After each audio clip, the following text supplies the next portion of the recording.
So we are calling this week's episode Trouble on the Waterfront.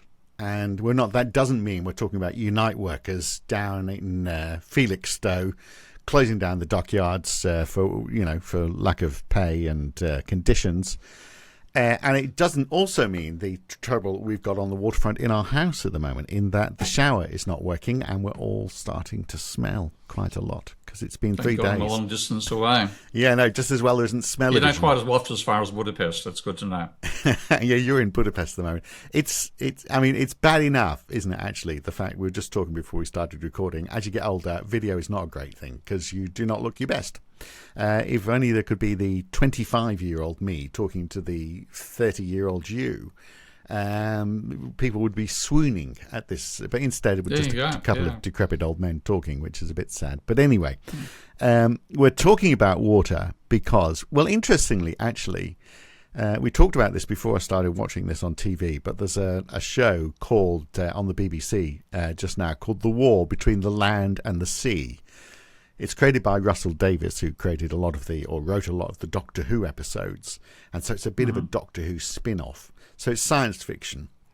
And basically in this show, there are these people who look like people, but they're sea creatures. I guess they look like people because it's easier just to stick a sea creature costume on a human being.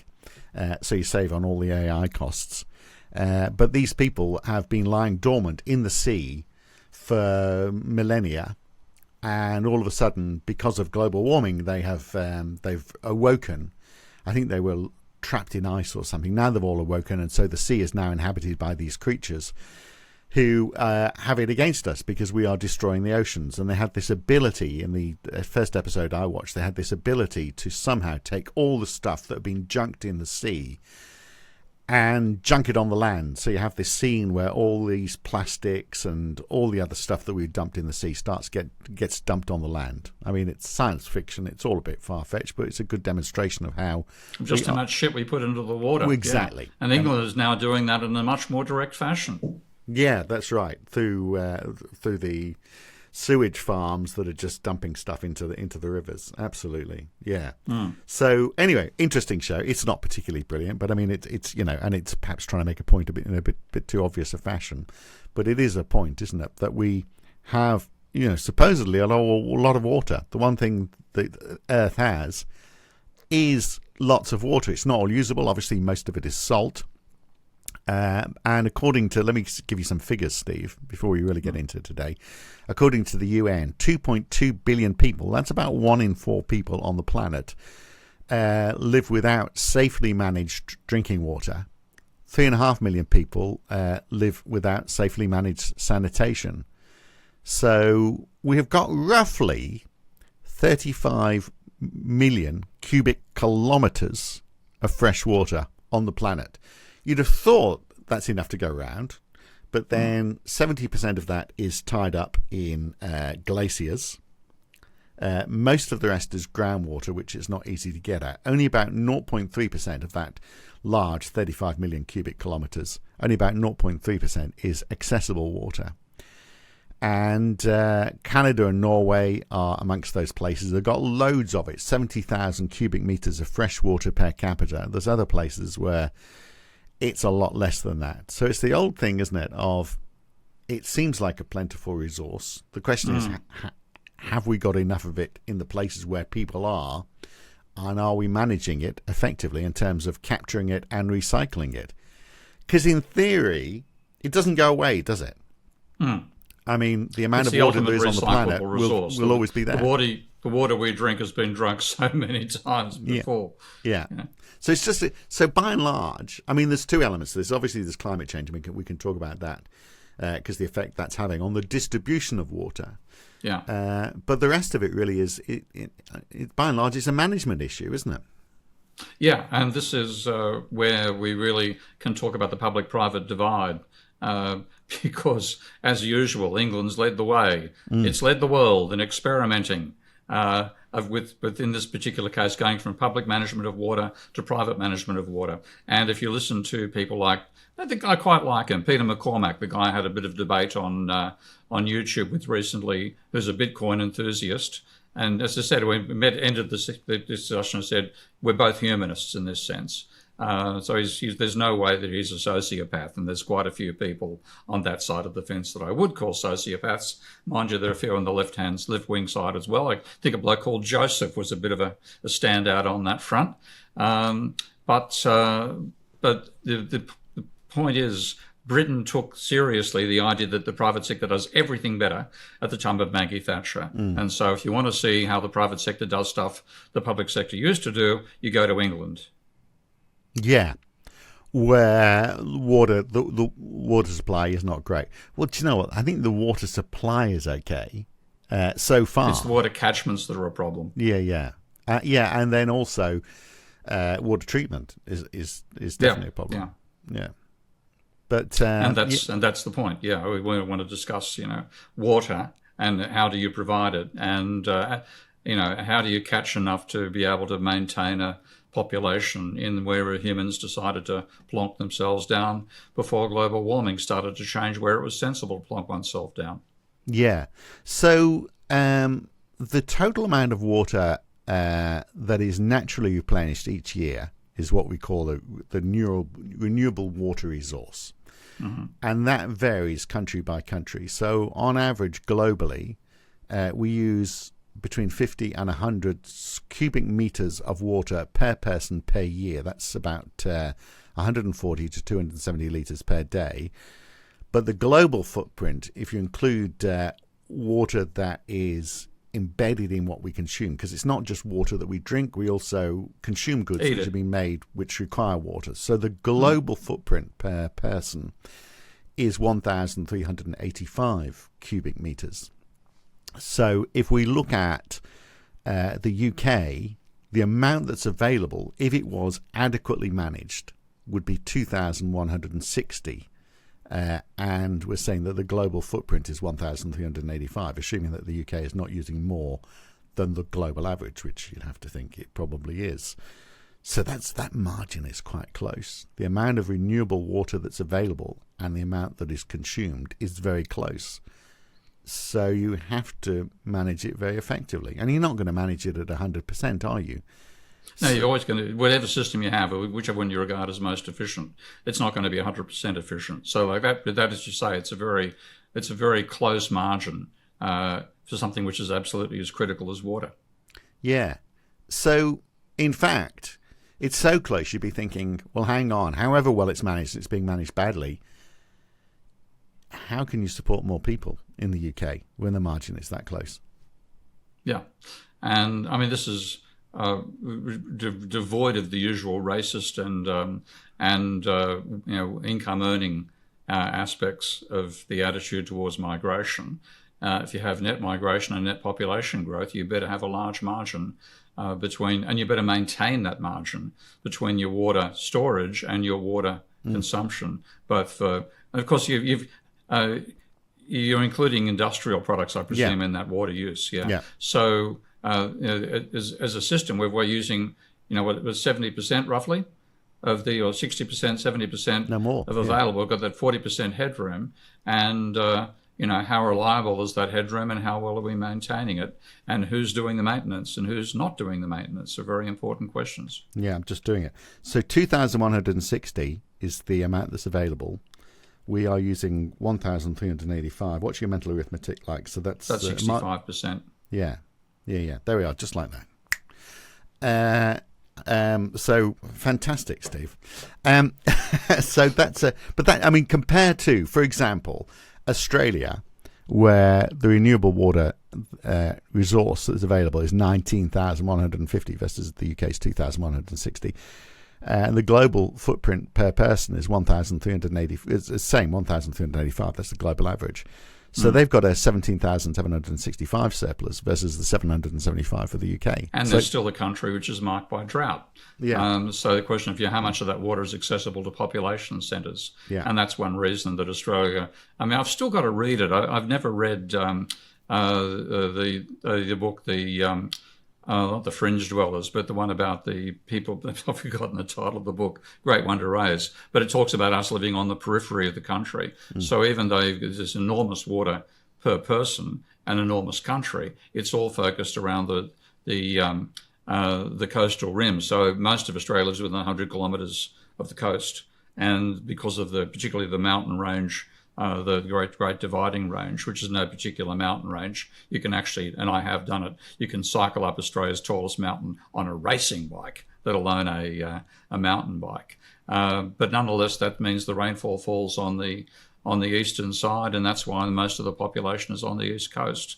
So the water falls there. There's tons of it, and in population centres like Sydney, are pretty well supplied. But at the same time, even there, it could be a marginal resource at various times. Yeah. But that difference between the renewable resource that's available on a per capita basis versus that global footprint, it's tight in the UK. In Iran, it's 1,500 cubic meters per person per year, available resource. That's against the global average of 1,385. Not sure what that is as a percentage, but that is so close. That's 85%, I think. And of course, So now that's we're seeing 85% of all the water that's available. If you were to tap it with 100% efficiency, you'd have that margin. Yeah. So you Which have is to be one reason 85. So you've got to be 85% efficient to be able to supply the needs that you need for your people right now in Iran. Yeah, and they're not. Yeah. Yeah, I mean, I presume you've got some bit of backup data on there, but they're now talking about literally moving the capital. Yes. Because it's not. And how many people in Tehran? It must be several well, it million. depends how you define it, but 10 million if you take sort of like it as a metropolitan area. Have to relocate 10 million people inside the same country to move where the water might be more reliable. That's terrifying. Yeah. And would they have enough? Well, clearly they've not got enough water anyway, even if they do move everybody. So this is, and the issue I think in Iran is that because they want to be self-sufficient, because there's not a lot of people want to trade with them, so they've got to be self-sufficient, I guess. So they're using up well over 90% of that water in agriculture to try and satisfy their own agricultural needs, and so that is a problem as well. And of course, it's the same in all Middle Eastern countries, isn't it? There's not a great deal of water. So you have to use that water for what you have available. You have to use for drinking, because you just don't have the resources to be able to use it for anything else. Like, for example, for agriculture, it's all desert anyway. So I mean, they've got they've got that problem. I mean, they do have agricultural land, so they can in Iran. But yeah, I mean, it is a distribution issue on a global scale. There's lots of people where there's just not enough water to support them. Yeah, and this is people think desalination is a solution, but there's two problems. One is, and I've had a date once with somebody who was a expert on desalination, and the date went nowhere. And it's so apparently to the water supply, because the amount of pressure needed for the reverse osmotic process that does most desalination just means an incredible intensity of energy. And of course, one thing we're also pushing the boundaries of, and probably gone well past them, is the amount of energy we can consume per capita. So it's not an easily solved dilemma to be able to go from the enormous amounts of water on the planet's surface, as you said, to the amount that 8 billion people require. And then the question is, who's the best at managing it? If you are going to get there, what's going to be successful? So this lady who worked in desalination plants, and the relationship went nowhere, were you there telling her that their job was just a waste of time? Is that why it didn't get very far? No, other issues there. I think fundamental clashes be part of it. The online dating isn't the world's most successful activity. It's almost as bad as British management of water, in fact. Right. Okay. Just as inefficient in terms of getting to the right That's people right, in the right place. It's the same issue as the online dating industry. There we are. And are there enough people per person? That's the other thing as well. So getting back to the UK, I mean, so it is an efficiency issue, isn't it? So you've either got enough water, which they haven't in Iran. So I don't know how they get around that problem other than importing it in or losing people. Losing people is rather a grotesque way of describing it. So I don't know how do you lose people, or do you just let people die? I mean, let's just address that first of all. What does Iran do in this situation? Well, that's the really scary thing. 10 million people having to relocate. Yeah. The infrastructural investment involved in that is just beyond contemplation. If the entire city is no longer sustainable because it doesn't have sufficient water supply, and you can't, build dams to collect it and do all the things which are possible in a less extreme climate, that's just, it means the population is no longer viable. Yeah. And this is one of the scares about global warming. People still have this mentality that I think it was Buchanan, old contrarian economist Buchanan, who argued that we think about the world as if it's like the cowboy economy, where there's vast open plains we can expand into and there are no physical constraints. We're now living in the spaceship economy, and you've got to conserve every last drop. And of course, spaceships do that extremely well. Human civilization does it extremely badly. Yeah. And if it's you, but it's all renewable. I mean, it is just the question of management, isn't it? But I guess if the buffer is so close, then all it takes is a bad year, and this is the problem that Iran's had. I mean, the buffer is close. You can't do without water for a couple of weeks. I mean, you can't do it for a couple of days. But I haven't tried it yet, but I'm told that you can survive, a couple of weeks without food. Or we've now got those in the UK. Speaking of deprivation, we have about 40 people who are on hunger strikes over the Palestine issue, and they're still alive, but they've got to be having water. It's 2 or 3 days without water, you die. So. Again, medical people will correct me on that front, but it's a very limited time you can survive without water in your system. I'm too going into the third day without a shower. I think anyone who's in the same room as me would die, to be honest. But yeah, I mean, we need it. I don't know how you resolve that issue, because the issue in Iran obviously has been made worse by the fact that they have had several years now with insufficient water. So that margin we're talking about just hasn't existed for the last 3 years, because that's the average over time.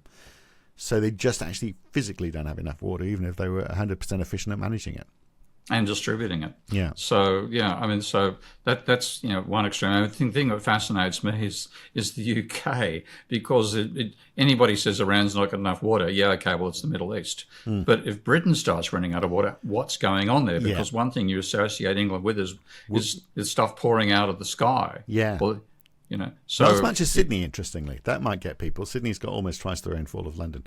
But we're going to take a break. We'll come back and look at the UK, because that is an issue and we've talked about it so many times, privatisation and lack of investment in infrastructure. But it's quite telling when you start looking at it all. So we'll do that when we come back on the Debunking Economics podcast. Well, we are looking at water today on the Debunking Economics podcast. Water everywhere. Well, there is a lot of water on planet Earth, but unfortunately a lot of it is not where the people are, and that becomes a bit of a problem. But one place where there are a lot of people, but also a lot of water, so you wouldn't have thought it'd be a problem, is the UK. So getting back to those figures, though, Steve, I mean, it's close. The renewable water per person versus the usage is very tight, and so you would have thought, okay, so management would be crucial here, particularly if you've got a growing population, and so exactly the wrong thing to do, obviously, would be to privatise the water industry, because that is going to stop investment in the future because of that short-term outlook that. No. You just talk to any Austrian. The Austrians know a lot about this sort of stuff. Plenty of water in Austria. They're all pretty wet on the head, pardon me. And they know that if you privatise everything, or privatise, as I prefer to pronounce it, privatise, the private sector will do a far better job than the government, and you'll have many, many more reservoirs. You'll have, there'll be much, much safer to have the private sector managing the water supply. Oh, shit. And I do mean shit. And oh, damn, and I do mean damn, because as you know, and you can pull the figures out, I've got the ones on dams if you haven't got them handy. Ever since England did privatise the water supply, it ain't got much in the way of dams, and it's got a lot in the way of shit. Well, we've got 3,000 dams, I think, in the UK, and we added one in 1991 in Derbyshire, in Carsington Water, I think. 36,000 megalitres of water. That 36,000 megalitres, that's 36 billion litres, which is about 14,400 swimming pools. So we've added that one. We've added quite a few people in that time as well, of course. So, I'm sure it's not keeping up. I mean, we should actually do this. Let's try to see sharing a video here if I can get away with it, because this was just posted after I made a comment to Peter McCormack, and I had a great conversation with, progressive, non-orthodox economist to Austrian inclined Bitcoin enthusiast, and it was a very good conversation. He's a good bloke. He's got his heart's in the right place. There are some people on that side of the spectrum, I think their heart's been located at the wrong end of their digestive system. Peter's not one of those. He's a good person.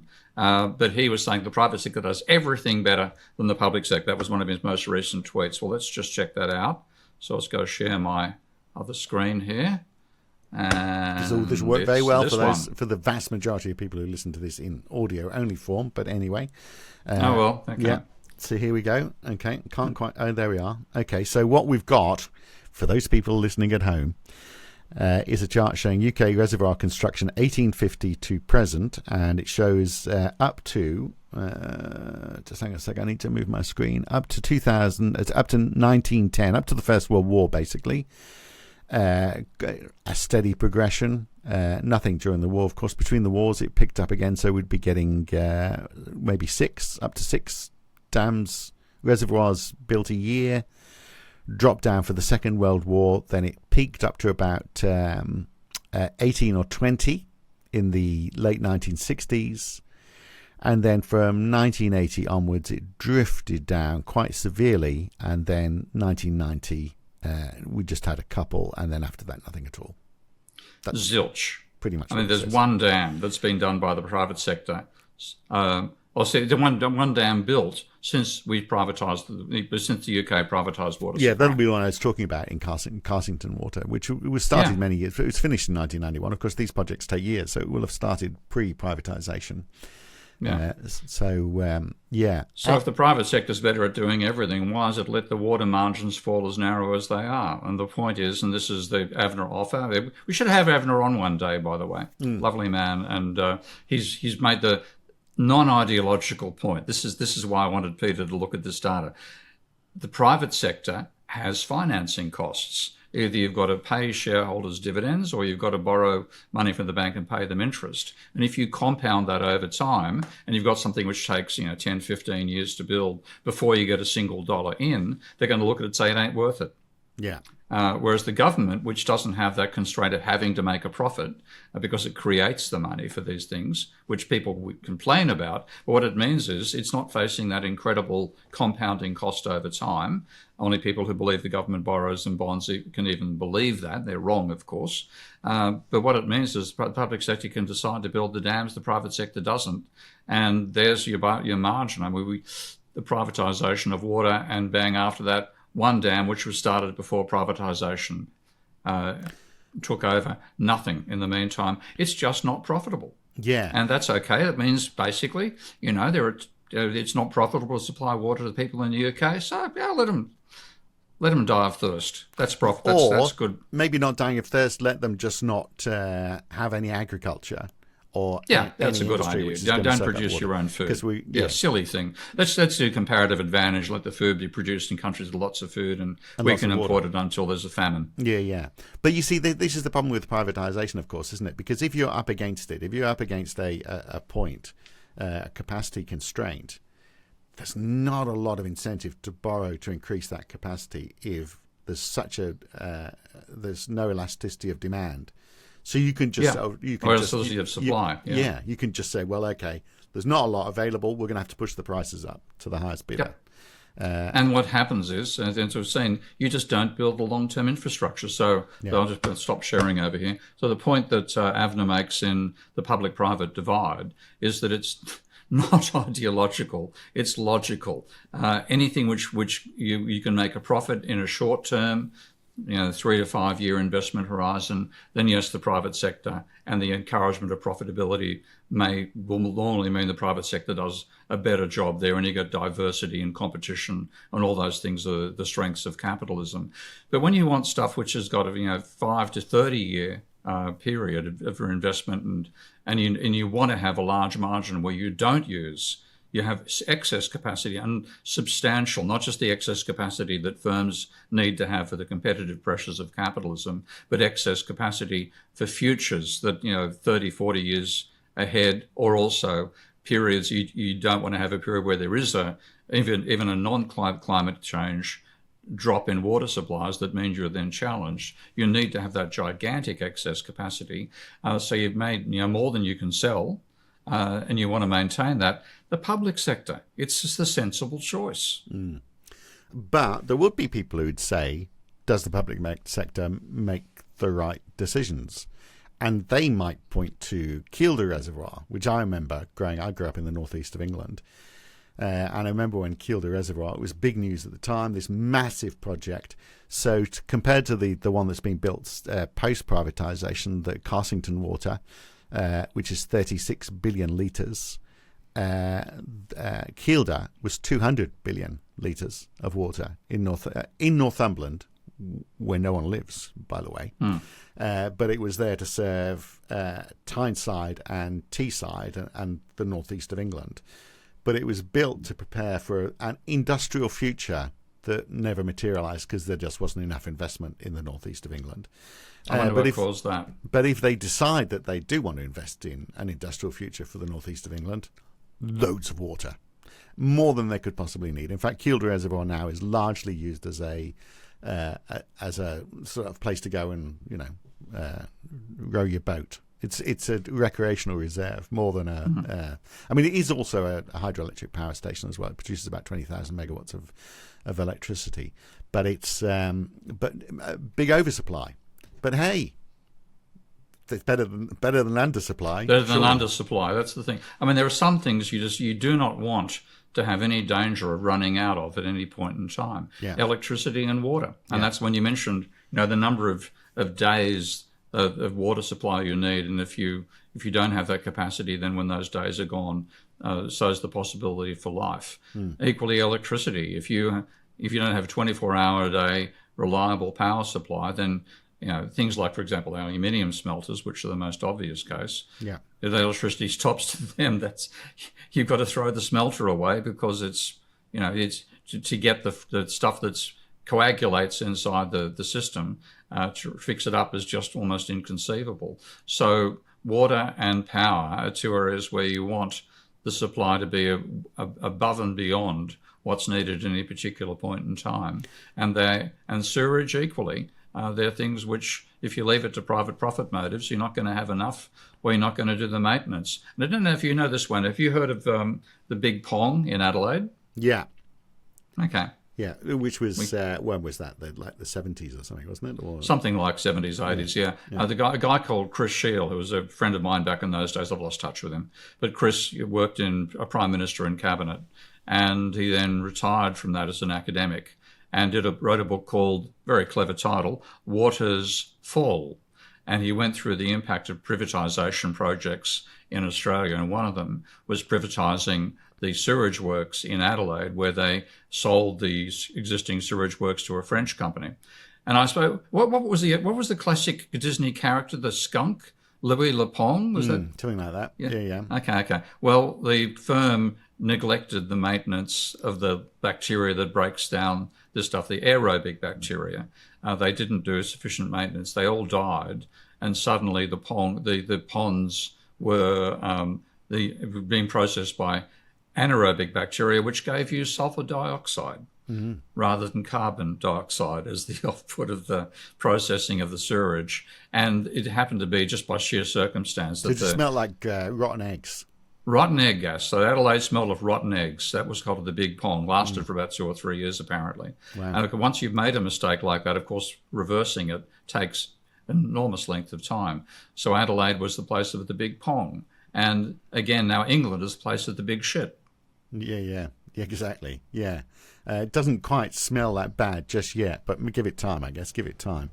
So, okay. And then I guess the other thing is that if you've not got a great deal of water available and you've got a growing population, then, you're going to become more desperate. So you're going to start looking for bore water and getting water from underground. Actually, in the southeast where I am, a lot of the water does come from underground, actually, which actually is quite fresh water.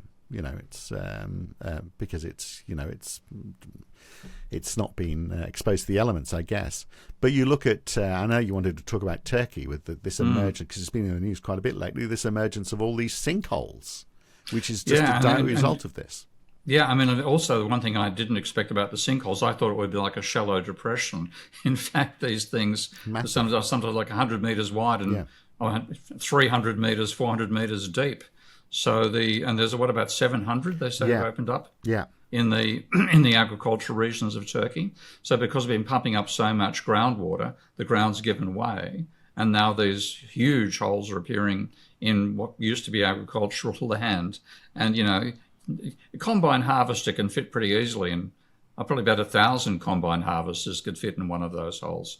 So the whole basis of our agriculture starts to be broken down as well, because the machinery you've got, it is showing just how much we're squeezing the limits of the planet, that this is happening. Yeah. And then, and the impact on climate change. I want to come to that in a second. Let's just go back. At one point I didn't make, but I want to make about the UK and the whole idea of privatization. Because, of course, when you look and say, well, okay, let's not build. If you're a private company, let's not build because we could charge more if we're capacity constrained. Of course, the investment decisions are all about the impact of how that company's going to make. There's nothing about a government saying, well, actually, we are going to run out of water, therefore industry cannot. We can't take any more industry because there's not going to be the water resources available. So the economy is going to suffer. It's not. They don't make an economy-wide decision. They make a company-wide decision. And that is another big problem for a country like the UK. The decisions are not just about the returns, and that happens in so many things. I saw it with the case for the NBN. I've forgotten his name. The guy from National Broadcast Network. Or? No, National Broadband Network. But there was an economist from the University of Wollongong. You might know him, who did the case study for it.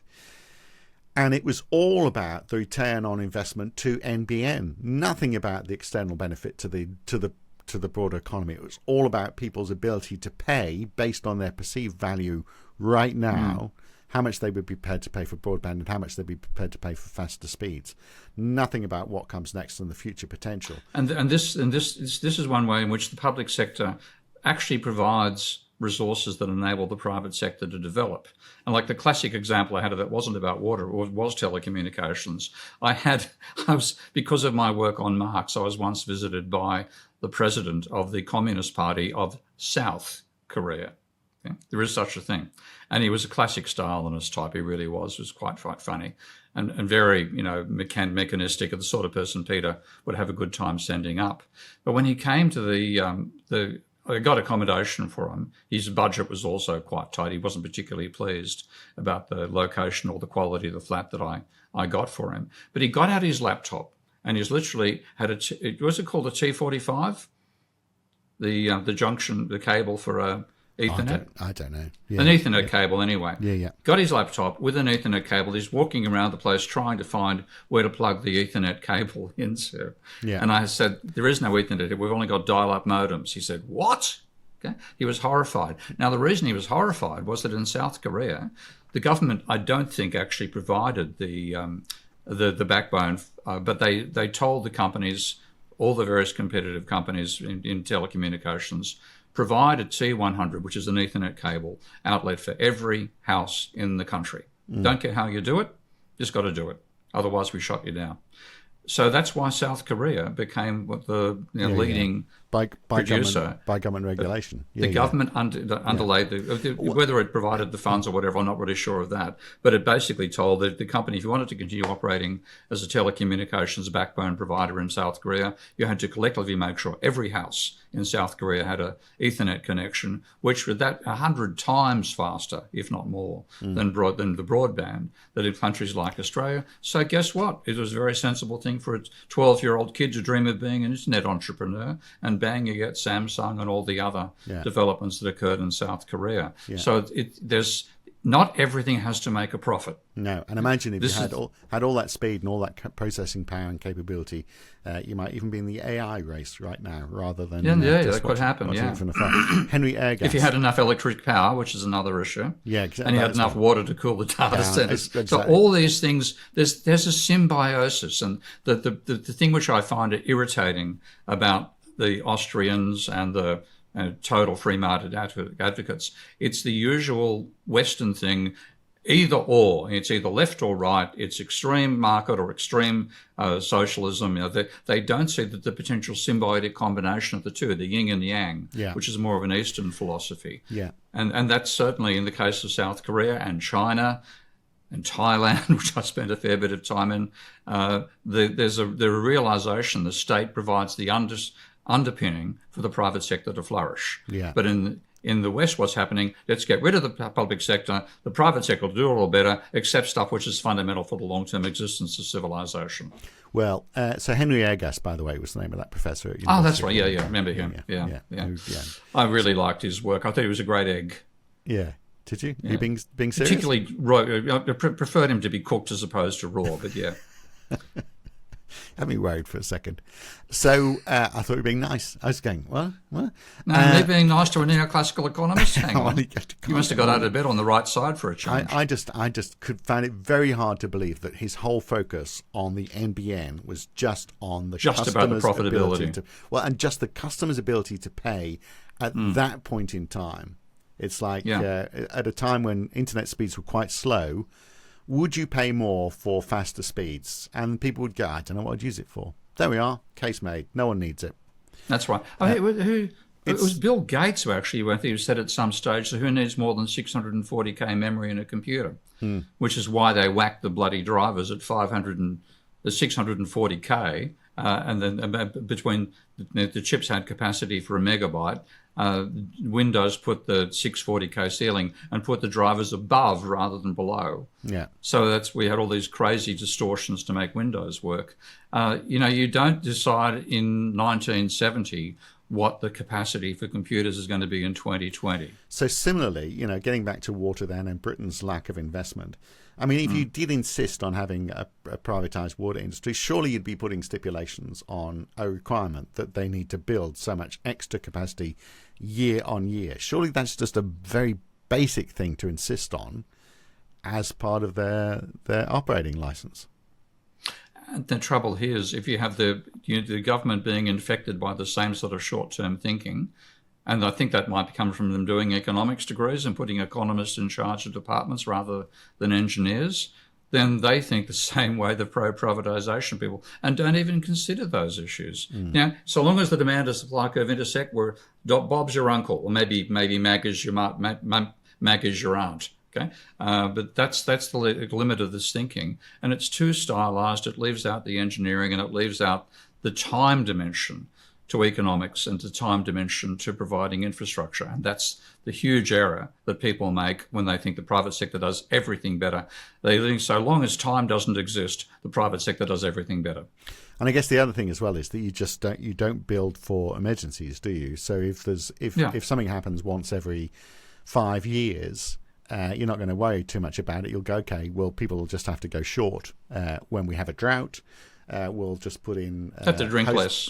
They can drink less. We'll have hosepipe bans, all that sort of stuff, which has always been around, of course, even before. Or you diversify. You drink scotch rather than water. Well, there's nothing wrong with that. Scotch without water in it, of course. It's just having a shower in scotch, which I might be forced to do. You probably smell that way already. Yeah, exactly. If it's another day goes by, that's what I'll be doing. The tongue out in the shower. Scotch sour.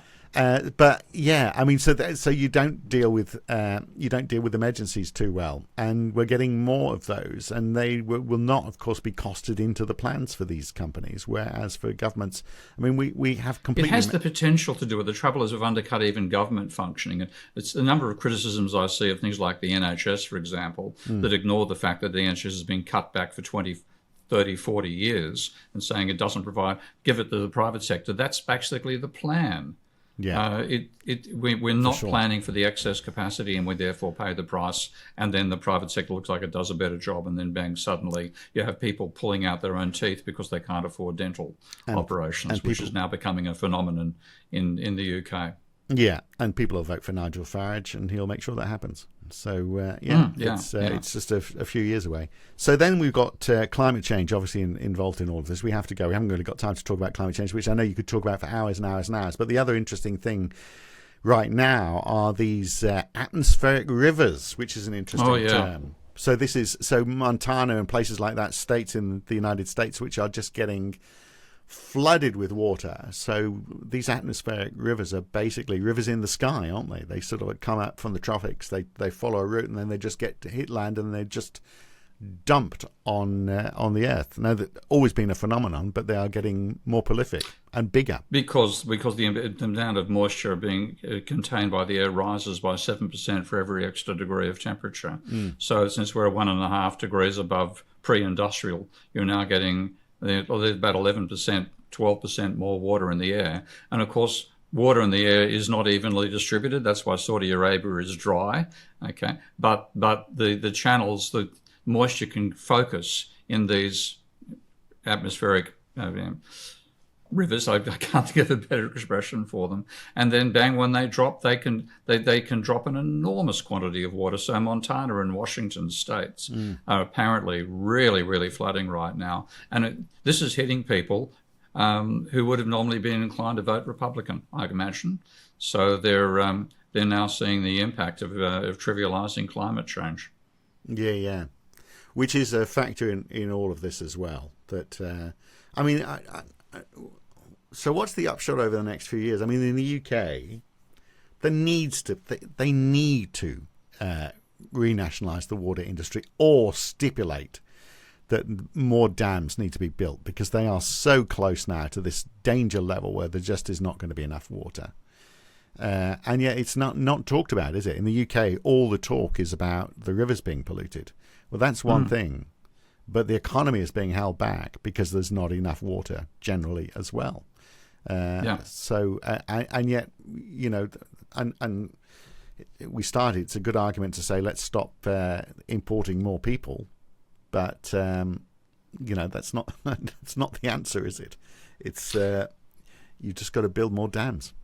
Yeah, you have to have that capacity, and that's been, the UK has undermined its own capacity. So ironically, UK could be one of the first Western nations to suffer from a shortage of water.